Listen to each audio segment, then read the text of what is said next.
All right, friends, outside here enjoying the last of our beautiful fall weather before the rain.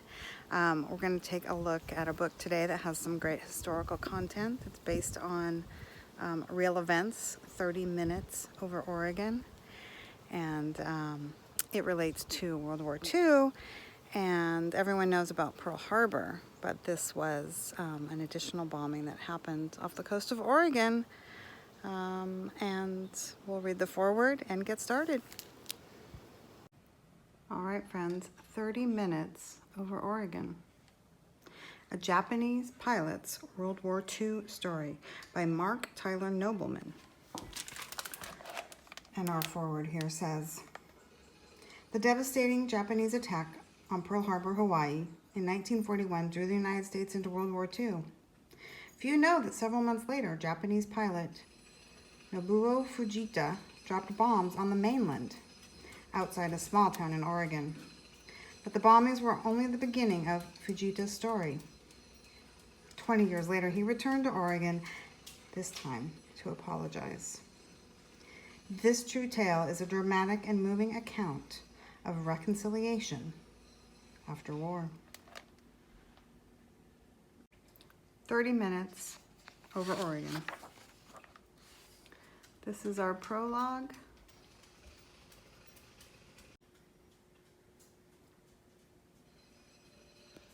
The prologue says, on December 7th, 1941, the Japanese bombed Pearl Harbor, an American naval base on Hawaii.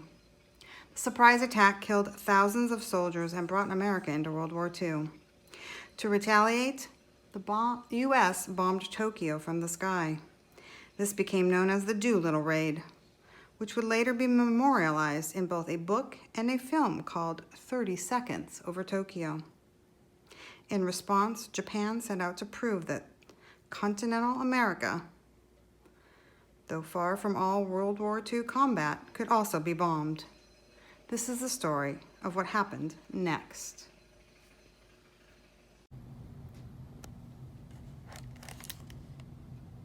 "15 miles off the Oregon coast on September 9th, 1942, Nobuo Fujita strode across the slippery deck of a submarine. He gripped the 400-year-old samurai sword that had been in his family for generations. Come on, he told his navigator. It will soon be sun up. They climbed into a small plane that was about to be launched by catapult for the United States. To be more stealth, not to use the motor. As he did before every flight, Nobuo strapped the sword to his seat for luck. Crew members loaded 168-pound bombers under each wing of the plane. The Japanese hoped that the bombs would start a fire that would consume the Oregon woods, then rage into nearby towns and cities. Do not tell anyone, Nobuo's commander had told him, not even your wife. So instead of sharing with Akayo what Japan had entrusted him to do, Nobuo left strands of hair and fingernail clippings for her to bury if he didn't make it back. If the American military shot at him, his plane would not be fast enough to evade being hit. The catapult flung the plane off the sub with a hard whoosh.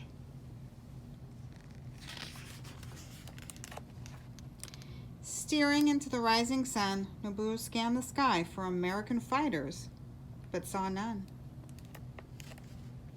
When he flew over the tiny town of Brookings, Oregon, some of the residents heard the motor. A few saw the plane puttering through the fog, but almost none suspected that it was an enemy aircraft. Shortly after 6 a.m., high above the thickly wooded mountains 9 miles east of Brookings, Nobuo gave his navigator the order. The bombs are to be dropped here. Nobuo wheeled the airplane. Over his shoulder, he caught sight of a white flash below. He beelined back to the ocean, flying low enough to clip treetops. He landed on the water, and the sub crew hoisted the plane aboard with a crane. They quickly removed the wings and floats and stowed everything in a watertight hangar. The sub then dove 250 feet. Meanwhile, the forest was burning a bit. Only one of the 2 bombs had exploded, sparking patches of fire that didn't spread. The ground was too damp from recent rain. The other bomb had buried itself on impact without a trace. 4 men from forest lookout stations spotted smoke and trudged several hours to a remote site and extinguished the flames. They figured the fire was caused by lightning, but they noticed a splintered tree and beneath it a small pit in a circle of scorched earth. Widening the pit into a crater, they uncovered metal fragments. Some had markings in Japanese. The news that a foreign foe had flown in and out of American airspace undetected zipped through Brookings. Townsfolk were shaken, but many were more concerned for their relatives fighting overseas. Several newspapers put forth the notion that the plane may have taken off from a sub, but this was dismissed as improbable. The military assumed that the incident was isolated and did little to increase their efforts to defend the coast. 20 days after the bombing, Nobuo did it again. Same plan, same plane. Only that time, for greater stealth, he went by night. To protect coastal communities from becoming easy targets, the U.S. military routinely ordered blackouts during the war. This was common in Europe as well. But the lighthouse at Cape Blanco remained lit and guided to shore by its beam. Nobuo headed toward a wooded area north of Brookings and dropped 2 more bombs on Oregon. On his return, Nobuo could not locate the sub. Nearly out of fuel, he resigned himself to dying with honor by winging back and crashing into the lighthouse. The mission comes first, the sub next, he said to his navigator. We come last. But at a moment later, he glimpsed a dark, snaky shimmer on the ocean swells, an oil leak from his sub. He was, in fact, able to make it back. The Japanese believed the second 2 bombs had detonated. Americans scoured the woods but found no fragments and no damage. Or if they did, they kept quiet about it. Either way, Japan claimed both invasions as victories. They had caught America off guard. After years at war, Nobuo returned to Japan, anxious to rejoin Ayako and their young son and daughter, Yoshi and Yoriko. As his ship pulled into port, into home, Nobuo gazed through binoculars to mask his tears. In 1945, Japan surrendered to the United States and its allies, ending World War II.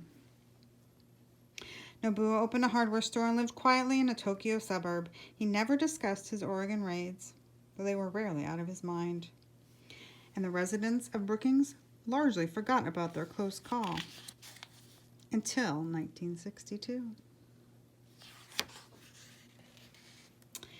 That year, the Brookings Jaycees, a leadership organization, was looking for a way to boost tourism to their sleepy burg. One member had a bold idea. He suggested they track down the Japanese bomber pilot.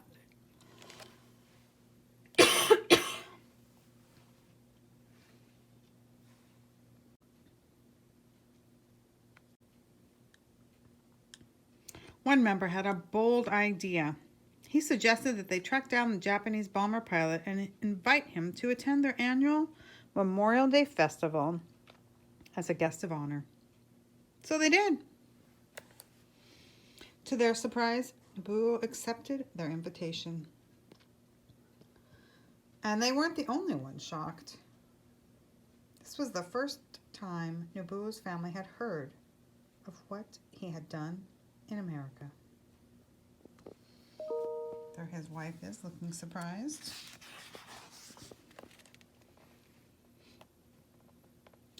One U.S. newspaper published a petition condemning the idea.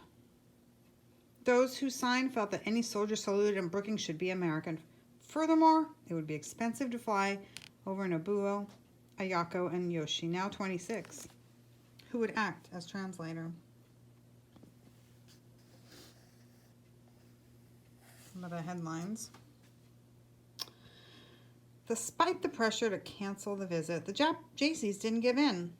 Welcoming Nobuo, they announced, would be a symbol of reconciliation, not just between individuals, but between nations. Another newspaper printed a letter from a veteran who wrote, "He was doing a job, and we were doing a job."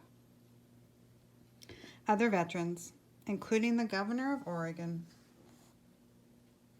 and President John F. Kennedy, also praised the invitation. Protesters began to open their minds. Yet Nobuo was nervous. Initially, he feared the Americans were tricking him into coming so they could put him on trial as a war criminal. He was worried they would insult him, egg him, beat him, but he knew he had to go no matter what. It would be impolite to refuse, he said. Again, he brought his family sword. This time, however, it was not for luck. Over the years, Nobuo's war pride had shriveled into guilt. His brother had been lost in battle. His country had suffered catastrophically when the United States dropped atomic bombs on the cities of Hiroshima and Nagasaki. And although his bombings hadn't hurt anyone, that had been the intention. If the people of Brookings accepted the apology he planned, he would gift the sword to the town.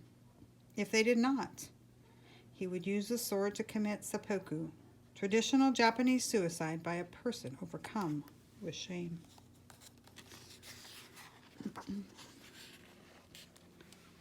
A large group of people awaited his arrival at the airport.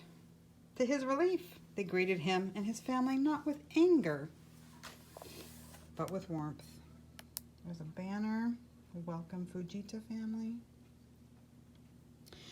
Gesturing to the jetliner he'd flown in, Nobuo said in good spirit, "A little larger than the plane in which I made my first trip." During the festival parade, an official introduced the Fujitas, who bowed 3 times to the applauding crowd. Nobuo shook the hand of a 6-year-old boy who said he wished to visit Japan.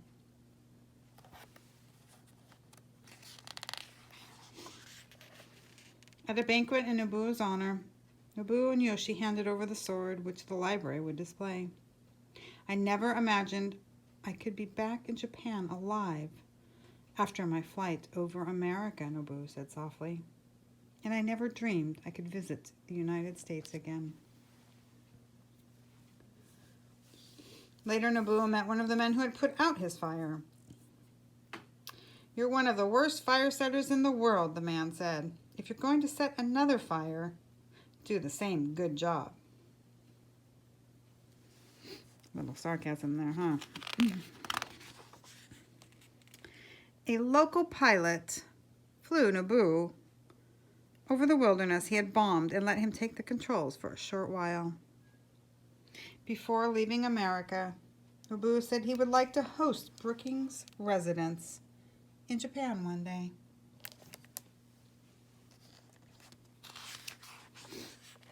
That day came 23 years later. At Nobuo's expense, 3 Brookings high school students traveled to Japan. Accompanying them was the now-grown boy from the 1962 parade. For a week, Nobuo toured his guests around his country. Their goodbyes were awash with emotion. "The war is finally over for me."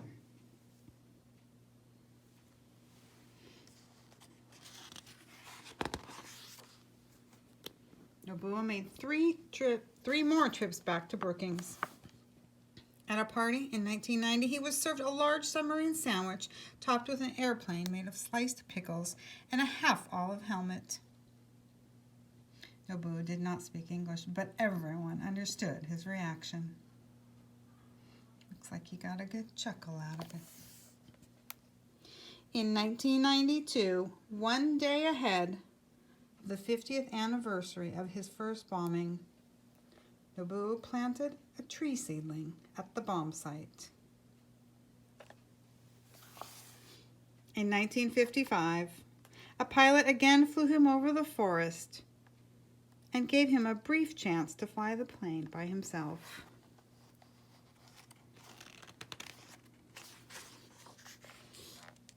Nobuo donated thousands of dollars to the town specifically so the library could buy children's books that celebrate other cultures. He wondered if World War II would have been different had his generation grown up reading books like those. That's an amazing thing, my friends. For him to recognize and promote that and make sure that people understood their differences in cultures, and that's a good thing. In 1997, Brookings got the word that Nobuo was not well. Urgently, a town representative flew to Tokyo to tell Nobuo in person that Brookings had made him an honorary citizen. Precisely 55 years after his second bombing. The next day, at 85, and at peace, Nobuo passed away. The following year, as Nobuo had requested, Yuriko sprinkled some of his ashes over the bomb site. A flautist played a solo combining the national anthems of Japan and America. At the time of his death, Nobuo was the only person who had bombed the United States mainland from an airplane. He spent most of his life hoping no one would ever take that title away from him. Because, of course, he did not want any more bombings. All right. Our author's note here at the end. Author's note at the end starts by saying, of course, if Nobuo had killed anyone in Oregon, you'd already know his name. He would be famous in America, but not in a good way. Nobuo's bombing run became known as the Lookout Air Raid. Though unprecedented, it did not even make him famous in Japan. He received no honors and no promotion, and it had little effect on World War II, yet is one of the most thrilling and moving war stories I've heard, which is why our author felt compelled to write about it from the day I saw Nobuo's 1997 New York Times obituary. The headline called him the only foe to bomb America. The World War II stories we most commonly tell about the Japanese in mainland America involve one of two events. Starting in 1942, the U.S. government forced close to 120,000 residents of Japanese descent, many of whom were American citizens, into remote internment camps, essentially prisons, in case any were spies. And in 1945, the Japanese released thousands of balloon bombs, one of which killed 6 people, also in Oregon. The people put into internment camps and killed by balloon bombs were civilians. They suffered as victims. Nobuo was a soldier. He suffered not because of what was done to him, but because of what he had done. What a stupid war we made, he said later. Though he was remorseful of his actions, he did not pursue redemption.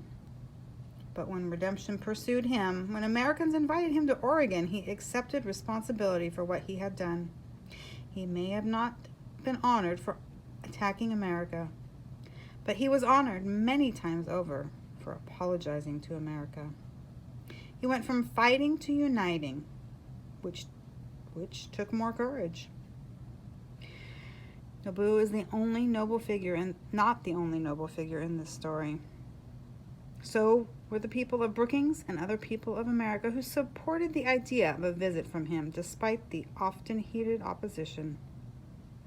One of those supporters said, surely after 20 years, bitterness should be over, and acts of bravery no matter by whom, commended. Oregon Governor Mark O. Hatfield said, "If we who fought Japan are able to forgive, then I trust those few who have protested will reconsider." Nobuo almost didn't survive the war, in which case there would have been no chance to reconcile. In August 1945, he was ordered to fly a plane kamikaze mission, destroying an enemy ship by crashing his plane into it, which would have killed him too. But 5 days before the mission, the war ended. His life was spared. Nobuo was free to embark on his next and final mission, promoting peace.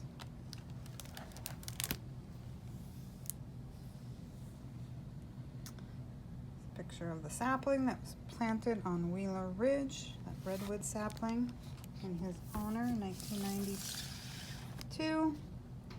30 minutes over Oregon. Japanese pilot's World War II story.